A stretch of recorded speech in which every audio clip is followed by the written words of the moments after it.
So many couples think their relationship will change with one great big dramatic moment, a vow renewal or a life-changing book, maybe a vacation, the perfect therapist. But the truth, real transformation doesn't happen in grand gestures. It happens in the small, simple, everyday moments. What if the secret to a thriving relationship was just getting 1% better every day? Well, stay with us. We're breaking down how tiny, consistent shifts can create lasting love. Up next on Master Your Marriage.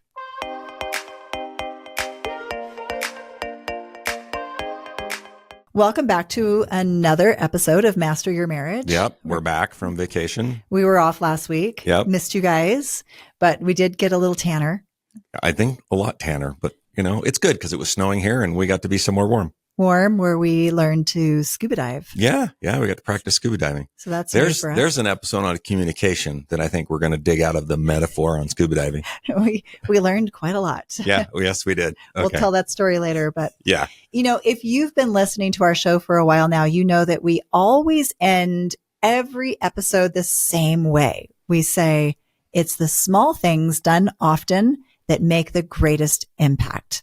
Have you ever wondered why we say that? Yes. Have you? Yeah. Well, now I know why. Today, we're going to talk about a strategy called the aggregation of marginal gains, which is a concept that was made famous by Sir Dave Brailsford. Yep. And you've probably heard of Dave Brailsford's story, right? And if anybody has read Atomic Habits, it's illustrated in the first chapter of that book as well. Brailsford's story is fascinating. In 2003, he was hired as the performance director for British professional cycling. And if you know or knew anything about British professional cycling, it was really a joke. It was mediocre at best. The riders had only managed to win a handful of Olympic gold medals in more than 100 years. I mean, we're talking about Europe where cycling is a really big deal. And to have this team not perform at all, that was kind of bad, right? So, and when you come to the Tour de France, even worse, not a single British had ever won in 110 years. Their reputation was so bad that there was at least one and maybe a couple of bike manufacturers who didn't want to sponsor them. They almost refused to sell them their bikes because they're afraid that, if this lame team, as they were back then, is riding our bikes, then they suck. And, nobody wants to ride a bike that can't win. The bike must be bad. It must be the bike, right? And it wasn't for a lack of effort. I mean, they'd dumped a ton of money into cutting edge technology. They'd followed every new training trend. They had hired top coaches, but nothing seemed to work.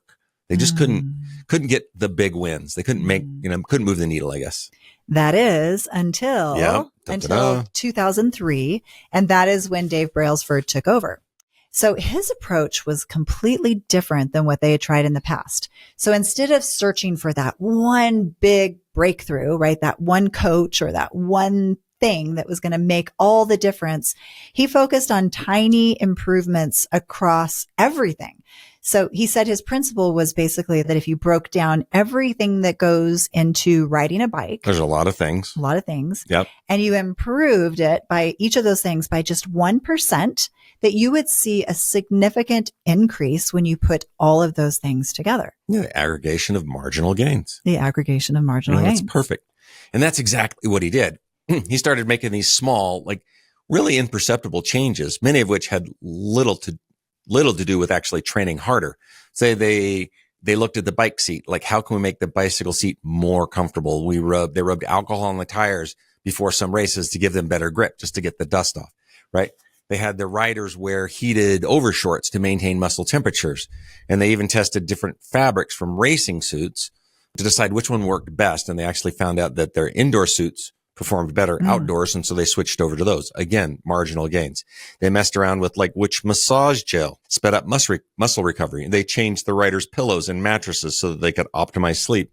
And my favorite, they hired a surgeon to come in and teach the team members, all of the team members, how to wash their hands in a way to just reduce the chance of them getting sick. So you have to understand professional cycling. I mean, these guys are training together and living together in camp. And when somebody gets sick, if one person got sick, everybody would get sick. Yeah. So I think it's just so fascinating because so many of those things you just mentioned have nothing to do really, seemingly, at least on the surface, to have anything to do with actually riding faster. Yeah. It wasn't a chain. It wasn't bike handlebars. It wasn't more aerodynamic. Wasn't any of those things. And you're a cyclist. Like you've ridden bikes as long as I've known you. I'm not so much really a cyclist. And so I look at some of those things on that list and I'm like, why would he change that? Yeah. That doesn't seem like that would make a significant difference, but it's about that law of those marginal 1% gains. Yeah. And absolutely. he made hundreds of these micro improvements in all areas of cycling.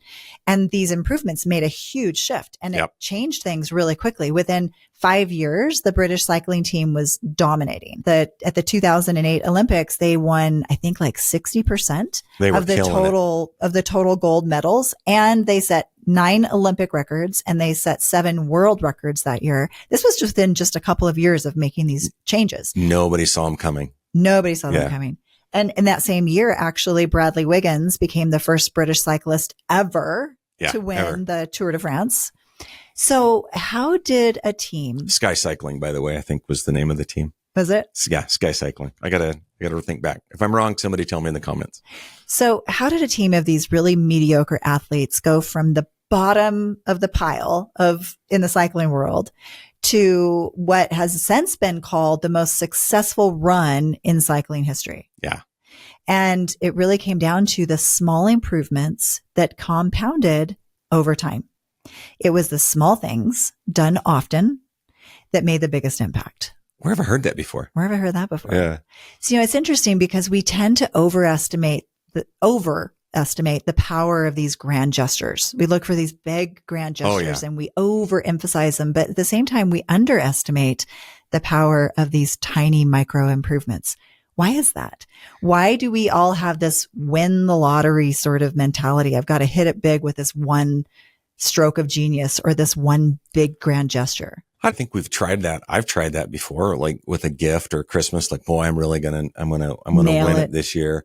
I've asked myself, like, why are me, right? Why are we always searching for that one thing that will fix everything? I mean, as a guy, my role, I just want to fix things, right?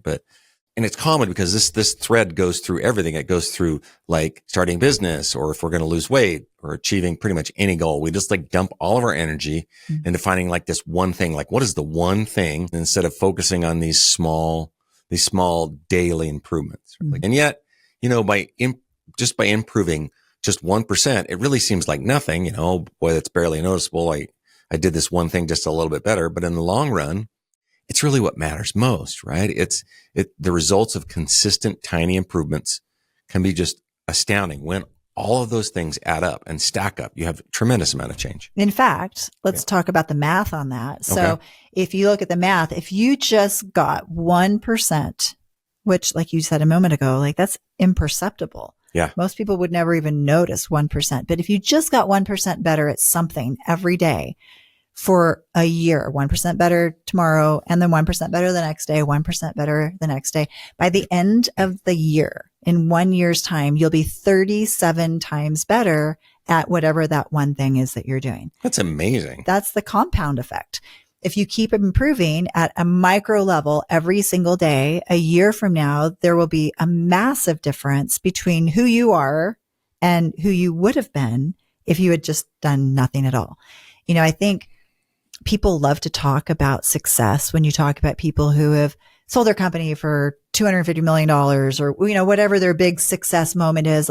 People love to like, tell me your secret. What was that one big thing you did? And they love to talk about success as if it is this single moment, some big breakthrough, but it almost never is. Success is the sum of thousands of tiny, often invisible moments. Yeah. People always want to talk about the success, but they never want to look at the work behind it. Mm-hmm. And those little things, though, those little things. And what they learn from it and how they move forward. Yeah, that's tremendous, right? Now, so, we've talked about this in cycling and in business, but how does this apply to marriage or your relationship? Good question. Yeah. So many couples are searching again for that big earth-shattering solution, the right therapist, the perfect book, the life-changing course, the dream vacation. Or they try to fix their relationship with this grand sweeping gesture, like I'm going to have a helicopter pick you up and we're going to go to dinner, right? Mm-hmm. And we've seen this in couples over and over, looking for this lottery winning moment in their relationship. Totally. Yeah. In fact, we know one couple who actually changed their names. They changed their names legally to symbolize like, we're new people now and we're starting this brand new relationship. Oh yeah, that's right. That was a big grand gesture. Yeah. We knew another, we've known lots of couples that have said like, hey, let's renew our vows. And in our vows, we're going to burn the past and we're going to burn that down and we're going to start fresh. That's beautiful. There's nothing wrong with that. Yeah. Right. What an awesome thing to do. We know another couple that went to the mountains and they performed their own little private ceremony as a way to signify, hey, we've been treating each other like crap and now we're going to do things differently moving forward. Right. Absolutely. And all of those things are beautiful. None of those are wrong or bad. And many of those things can be incredibly meaningful, but on their own. Right. They don't actually change the trajectory of the relationship. Those single events don't really change anything. Yeah.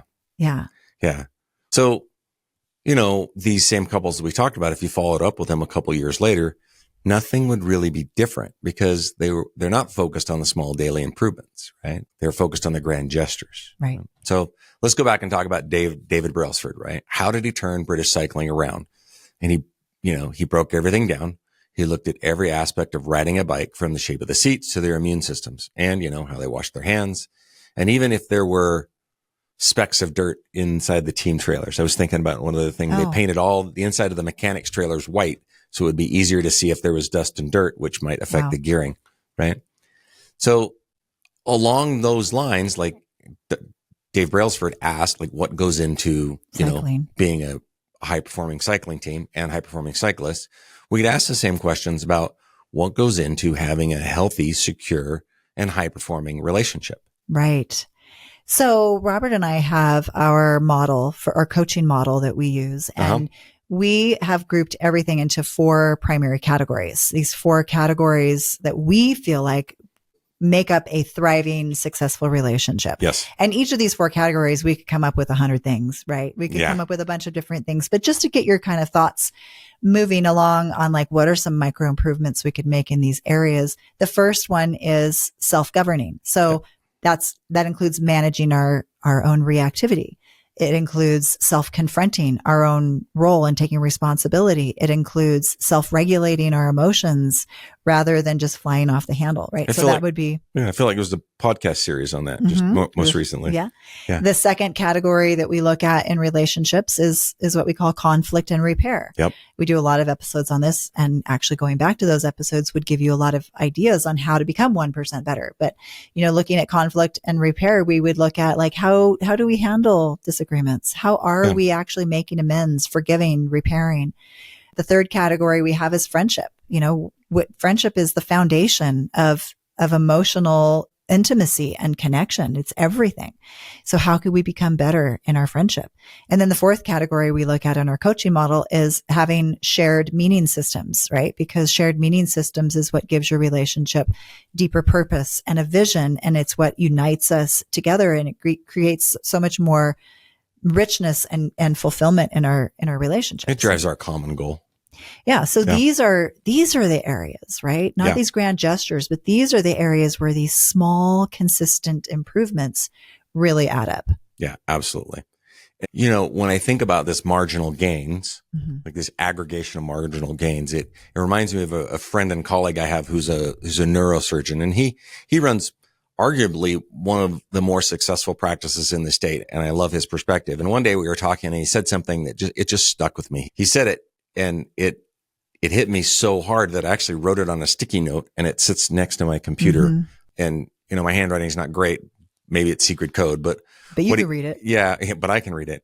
And he said he strives to always make iterative improvements. So iterative improvements. What does that mean? Right. And the word iterative means repeating an action over and over, done with frequency. Something you do over and over with frequency. Yeah. So if you think about it, a huge portion of our lives is actually repetitive. Some people say as much as 90% of what we do is habitual or routine. So what does that mean? We brush our teeth the same way every day. We go to work the same way. We do the same work tasks every day. We eat our meals in much the same way every single day. And in our relationships, gosh, they're full of all sorts of small repeated moments. Every meal we spend together, every car ride we do together, every disagreement, every time we go to bed together. There's thousands. Every kiss. Every handhold. Yeah. And there's just thousands of these iterations, right? Of the same sort of behaviors over and over and over again, right? Those repetitive things we do over and over with frequency. And there's also thousands of moments that we let pass. Opportunities when maybe I could have held your hand, or opportunities when maybe I could have said a kind word, opportunities when maybe I could have put my hand on your back. So I look at those like for me, an iterative improvement, and we'll talk more about that. But like, I look at those moments, like, can I just be better at not letting those moments go past me? Yeah. Even if I'm 1% better. Right. And so as we think about it, we take a step back, right? Most of life isn't about these big changes. It's about refining these same moments over and over. And back to the sort of the neurosurgeon. When he said that, he said, every time I do a procedure, even if it's the same procedure, I try to look at how I can manage that procedure just a little bit better than I did the time before, right? So that I can continue to make iterative improvements. And so we bring that into our businesses as well. How can we be just a little bit better? And I think when you're always striving to get better, I think you're looking for opportunities is what it is, right? So if we looked at each iteration of things that we do, holding hands, being kind, right, as an opportunity to be 1% better in every conversation, could you maybe put your phone down and be 1% more present? Could you be 1% better at regulating your emotions, right? Not fly off the handle a little bit more, right? Could you maybe be 1% better at taking responsibility?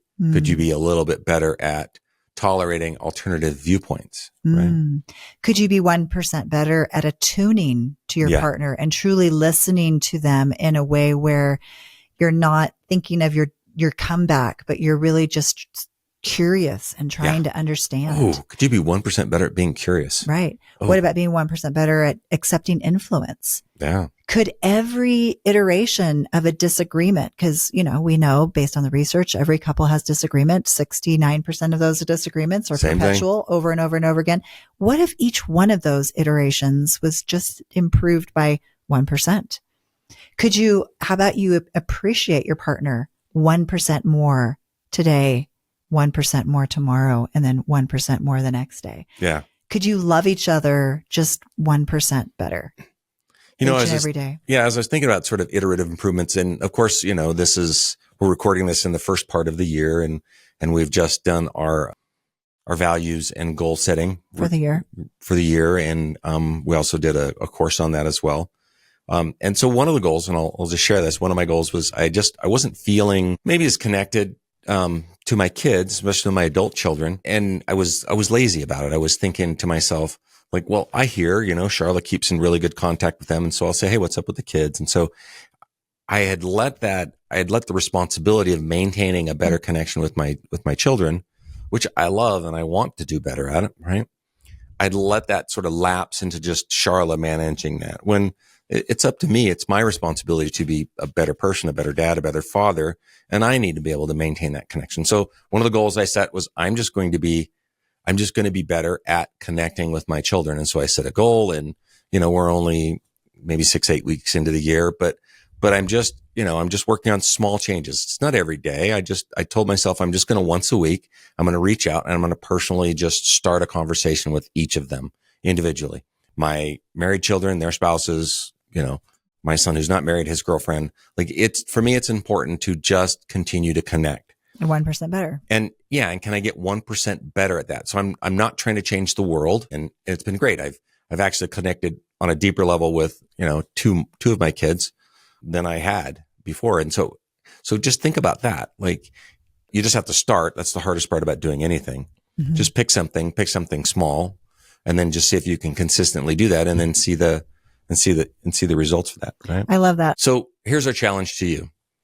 Stop looking for the big win. Instead, start seeing every moment in your relationship as an opportunity to improve by just a little bit, 1% with each iteration.